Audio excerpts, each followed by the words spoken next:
Okay, so here we are again, Fun with Grammar, and today we're working on verbs. Verbs, of course, are words that name actions, such as to study, to shout, to dance, to laugh. It's very, very important to understand that all sentences must have a verb or action or a state of being. They are simply not a sentence without it. Now, while our sentence Charlotte ran fast is an action, Charlotte is a fast runner is a state of being. Charlotte is a fast runner.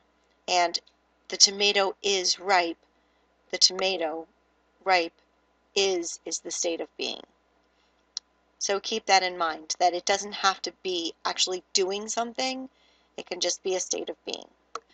There are basically 6 verb tenses: past, present, future, past perfect, and future perfect. Past tense is what has already happened, such as Whitney cooked a pizza yesterday. Present tense is what is happening now, I cook. Future tense is what will happen, I will cook, or Ellie will cook. Past perfect is the passive form acting. It is the passive past. It always has had. So Leela had cooked. Present perfect is the passive present. Lucy has cooked. And future perfect is the passive future. They will have cooked. So if you have had, has, or will have, that creates what is called a perfect tense, but it is also called passive. And we want to avoid passive writing, which we will discuss later on. Now, when you have a complex sentence, one of the biggest problems that I see with writing is that students have a tendency to mix their verbs in their complex sentence. So you have to make sure that you make them consistent. If you have verbs that are in the past, then you want to have the other verbs in the past in the same sentence. So this is called a shift. They biked to the top of the mountain and then come back down in time for lunch is past and then present. That doesn't work. You need to make sure that the tenses agree. So make sure that you shift to both present or both past.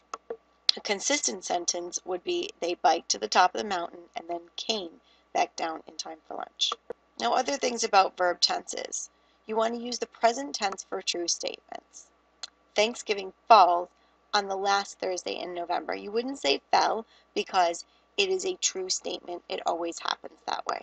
You want to use the present tense for true statements regardless of the tense in the rest of the sentence, which goes against everything I just said, but this is only for true statements.